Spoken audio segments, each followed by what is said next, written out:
going to be half in the bag. Well, a little eggnog never hurt anybody. Hey, thank you very much. It's very nourishing. All those eggs, cream, sugar, nutmeg, not to mention the bourbon, brandy, and whatever's handy. Yo, oh, oh. Merry Christmas, and so forth and so on. Damn. What the hell do you think you're doing, Gunther? Well, if it isn't the young Scrooge, old bah humbug Spencer. I ask what you think you're doing. Well, what does it look like I'm doing? Looks like you're knocking back a lot of eggnog. That's what it looks like. No. I'm just trying to put up this Christmas tree. The eggnog just helps the labor along. Hey, what about you? Would you like a wee drop? No. Oh, some Scrooge, huh? What's the matter, Spencer? Don't you have any holiday spirit? Mine doesn't come in a bottle, Gunther. Now, that's not nice. Now, come on, I want you to look at the tree, because it'll make you feel all warm inside. Now, what do you think of it? It's too skinny. Oh, yeah, I guess it is. Actually, I prefer mine to be a little more filled out, you know, the same way that I like my women. Don't worry about it, though, because once I get it all decorated, it's going to look terrific, and then you're going to thank me for all the trouble that I went to. Oh, I'm sure I will. You know, I wish I could arouse a little enthusiasm in you, Spencer. Oh, say, incidentally, what are you giving me for Christmas? If I had my way, Gunther, I'd give you a one-way ticket out of town. I'd even gift wrap it. Hell yeah, you'd love that, wouldn't you? You know, you seem to be in unusually high spirits today. Oh, I am. Something tells me it's not entirely due to the eggnog. What's going on? Well, I can't deny it. It's Nora's absence. And nothing has made me feel any better. What happened between you and Nora? You two were as thick as thieves, and now all of a sudden she's on your hate list. It's all very curious. Now, come on, Spencer. You gotta allow me a few, you know, small secrets. Oh, well, I'll allow you all you like, Gunther, as long as you do your job and stay out of trouble. I couldn't care. Me? Hey, I never get into trouble. I always have Mr. Whitney's best interests at heart. Well, I mean, look here. I'm decorating the house for the holidays, and nobody even asked me. Well, it's very commendable, but I doubt Mr. Whitney's going to care one way or the other. Oh, yeah, that's right. He's not even going to be here. He's, well, I certainly hope he enjoys himself up in the mountains. He'll be touched to know you care. Hey, Spence? So how come he took the blonde along? Does that mean that he's all through with, you know, the bird lady? I think I'll have an eggnog, Gunther. That'll boy.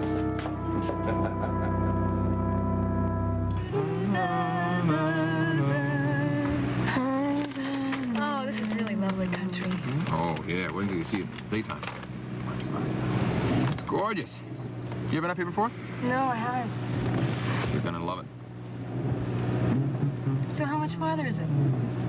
Well, according to this, we're almost there. It's only about 2 hours from downtown Monticello. And at that altitude, we should have some real snow up there, even more than what we've got down here. Perhaps we can go skiing tomorrow. Wouldn't that be nice? Oh, I haven't skied since Switzerland. Well, the slopes aren't going to be quite that nice, but they'll do. So what about the other guests? No. They'll be arriving separately. This evening? Yeah. As a matter of fact, they might very well be up there to meet us.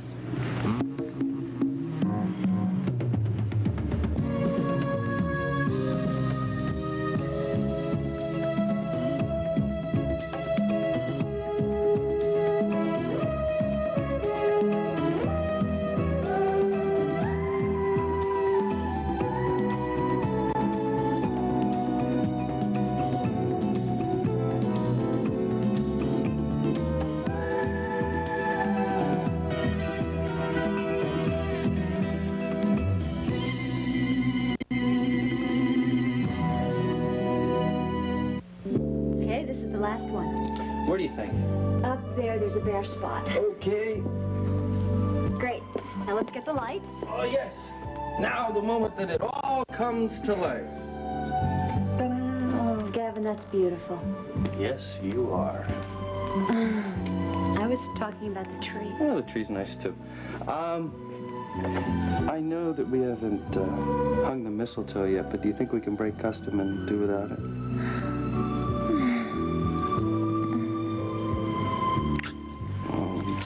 Oh, it's so nice to be here with you. Yeah, we're very lucky. Everything would be wonderful except for... I know.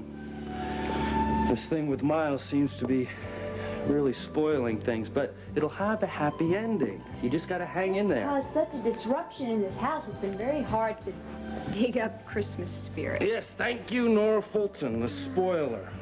But we can't give her the satisfaction of ruining our Christmas. So on with the merriment, the carols, the presents, on Donner and Blitzen. Not a creature was stirring, not even a rat like Nora Fulton. Oh, that looks real pretty. Oh, we sure have needed something to cheer about in this house. How's Miles? Did he eat anything? Well, as you can see by the tray, he's off his appetite. If you ask me, he's still feverish. He wouldn't take his temperature, of course. Isn't it funny about a doctor? I mean, he refuses to do the very thing he asks his patients to do. I don't think he wants anyone to worry about him any more than they already have. Yeah, maybe. I don't like the look of him, though. And he's not talking much, either. He's so quiet. Well, I'm sure Nicole will be able to talk him into taking better care of himself. Yeah, I hope she'll hurry up and come home. And I hope she has better luck with him than I had. Do you think Miles remembers anything that happened last night? I don't know. I talked to him this afternoon for a few minutes, but he didn't say anything about it. Well, I don't think he'd bring it up, even if he did remember it. Hello, my dears. Hi, Nicole. Cole, where have you been? Mrs. Goodman's been holding dinner. Yes, I figured she might be. I'm really sorry I'm so late. Well, what happened at the medical board hearing? I mean, were they upset because Miles wasn't there? I didn't talk to anyone on the medical board. It's because there was no hearing. They decided not to proceed without Miles. But I did see Mr. Cooper. Everett Cooper? I bet he wasn't too thrilled to see you. I don't care whether he was or not. Well, I just felt that I had to see him, to talk to him, to try and explain what happened. how'd he take it? Not cordially. That much I can say. Well, what did you say to him? Simply the truth. First, I tried to make him understand all of the tension that Miles was under. He said, no wonder Miles is under tension. I hear that he's attacked another woman besides my wife. Isn't that true? And I tried to tell him that that was a lie, that it was a vicious lie spread by a very disturbed woman who used to work for me. Enter Nora Fulton. And then what? Naturally, he brought out the fact that there was a witness, Miles' own nurse. Well, didn't you tell him why Barbara was backing Nora's lies? Yes, of course I told him that Barbara was angry because Miles had fired her, but he didn't care. He just sort of shrugged and smirked. Sounds like a really charming man. No wonder Mrs. Cooper's looking for entertainment elsewhere. Then he went on with this song and dance about how he admired me for my faith and my loyalty to my husband. But he didn't believe a word you said. Exactly. Well, That's sort of the note it ended on. Figures. Something else before I left. What? He wanted to know Nora's name and how he might be able to get in touch with her. Did you tell him? I had to. I had no choice. What was I supposed to do? I don't know. I don't like the sound of that. It just seems like it's going to cause more trouble. He said he wanted to learn the facts for himself.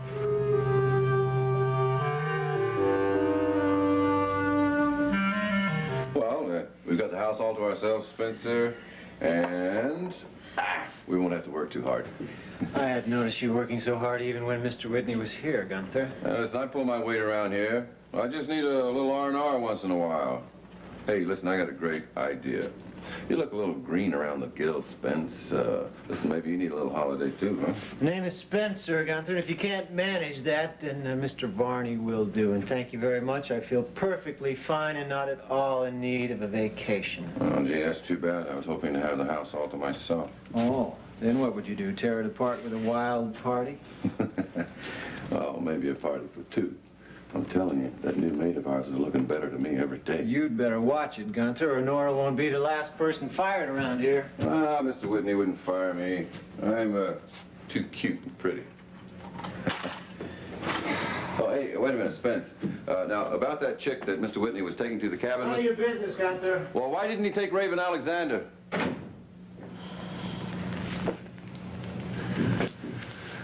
A joy to the world, da-dum, da-dum, da-dum. Let earth receive the queen. Hello. Nora? What are you doing here? I mean, how did you get in? With the key that I kept when I left this place, that's how. Well, listen, hey, you better not stick around here very much. Listen, if Spencer will find you here, he's liable to throw a fit. Say nothing of Mr. about Whitney. Spencer. And as for Whitney, I know he's not here.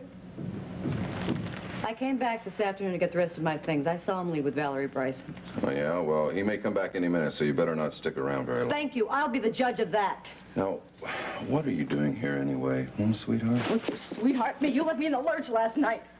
Here wallowing in luxury, and I'm in some flea bag hotel? Well, listen, I'm very sorry, Nora, but I couldn't get away. No kidding, Mr. Whitney needed me. Now, what can I do for you? Within reason. I came by to see what you're doing for Christmas. I think it's only right that we spend it together. Oh, gee, honest, there's nothing I'd like to do better, baby, but I can't get away. I'm working. Mr. Whitney's already told me that I can't get off for Christmas. It's tough, I know, but sometimes it's just the way things are. Excuse me. Whitney residence. Yeah, she is. Hold on. It's for you. So, Mr. Everett Cooper?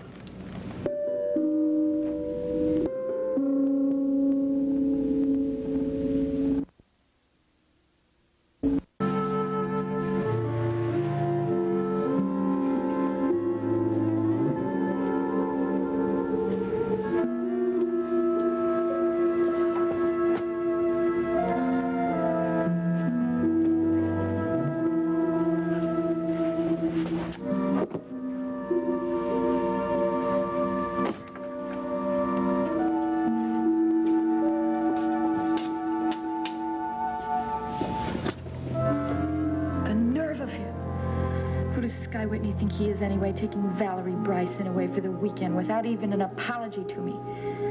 Driving off to his mountain cabin. I didn't even know he had a mountain cabin. It's probably one of those little secret hideaways reserved for weekend orgies. No wonder he didn't want me to know about it. And who does he take? That stupid little blonde. How can he do this to me? It's horrible.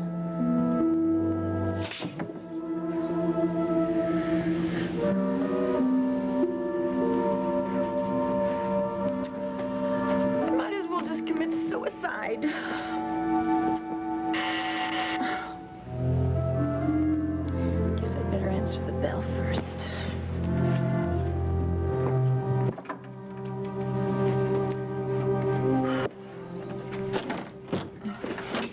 Hello, Raven. I hope you don't mind, but I'm anxious to know what happened.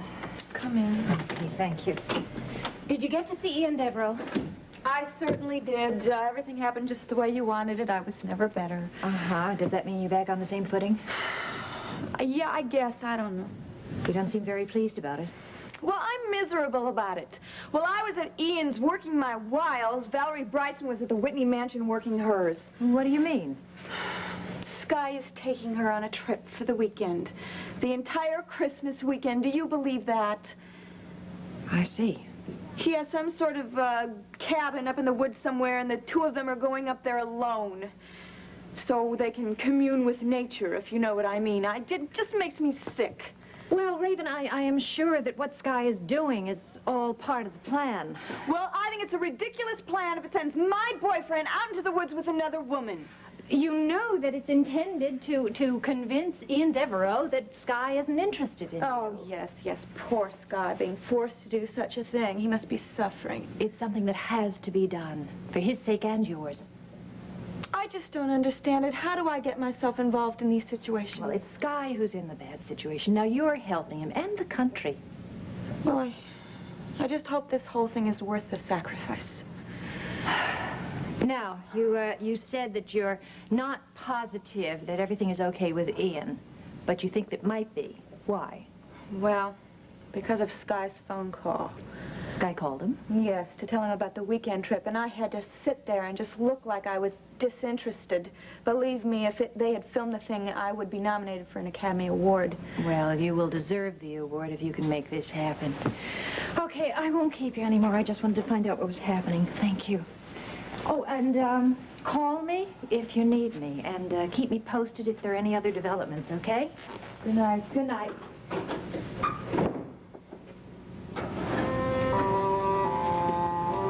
So now what do I do? Sit around and wait for the phone to ring? And if it doesn't, then I've wasted the whole night. How did I let myself get involved in this thing? And it's all Skylar Whitney's fault. If he wasn't facing a firing squad, the two of us would be up in that mountain cabin.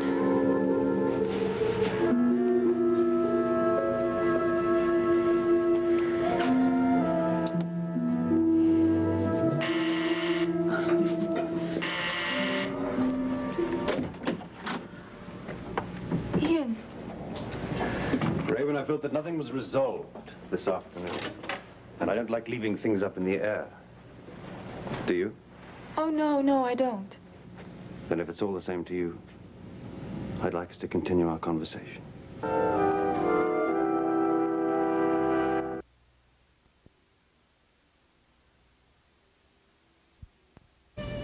I'm sorry I was so rude to you this afternoon when you came over. I was rather insufferable, wasn't I? Yeah. Well, I apologize, if you'll accept that. Okay. Thanks. Oh, Ian, if anything could convince you that Sky is not interested in me now, it should be the fact that he's going up to that mountain cabin with that wimpy little twerp. I mean, that other woman. Then why are you so upset? It occurs to me if you didn't care about him, you wouldn't give a damn. Oh, Ian, it's not the fact that I care about who Skylar Whitney's going up with. It's the fact that I can't stand Valerie Bryson. I mean, she deserves him, he deserves her, and I hope the two of them go up to that mountain cabin and have a perfectly boring weekend. Why is it that I can never stay angry with you for long?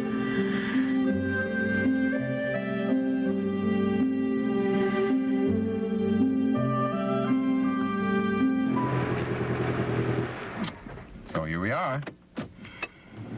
But there doesn't seem to be anybody else here yet. And there are no cars in the driveway, no smoke in the chimney. Oh, yeah, you're right. Well, I guess we're the first ones.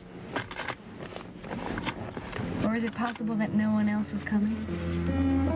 What are you talking about? I told you I had invited at least half a dozen people. I know, that's what you told me. Well, now that I think about it, some of them did say that they might not be able to come. I guess it's possible that we might be disappointed. Oh, I should have guessed. Guess what? That the truth is, you didn't invite anyone else. We're alone this weekend, aren't we, Sky? Well, would that be so terrible? Well, I don't think I'm going to walk home alone by myself. All right, I'd tell you what. Why don't we say this? Why don't we say that that agreement that we had still stands? You get your own room. You make your own decisions. So, what do you say? Is it a deal? It's a deal. Okay.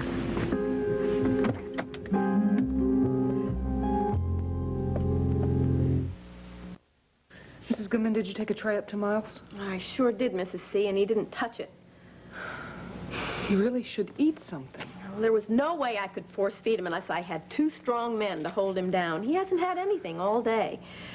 And not only that, I think he's still running a fever. Of course, I couldn't find out for sure. Well, I'll go up and talk to him and see what I can do. Don't you worry about him anymore. Oh, excuse me. Have no residence? Yes, she is. May I ask who's calling? Just a moment, please. It's a Mr. Cooper.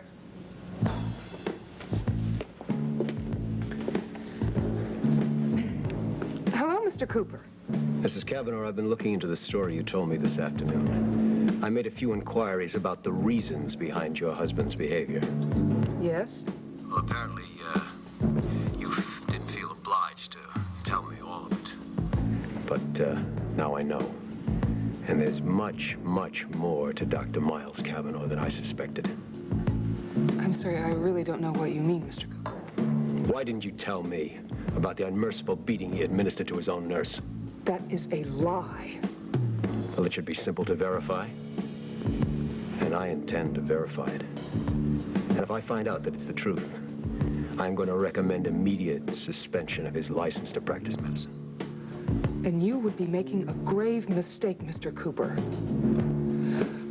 Let me ask you one thing. How did you find out about Barbara Montgomery? Good night, Mrs. Cavanaugh.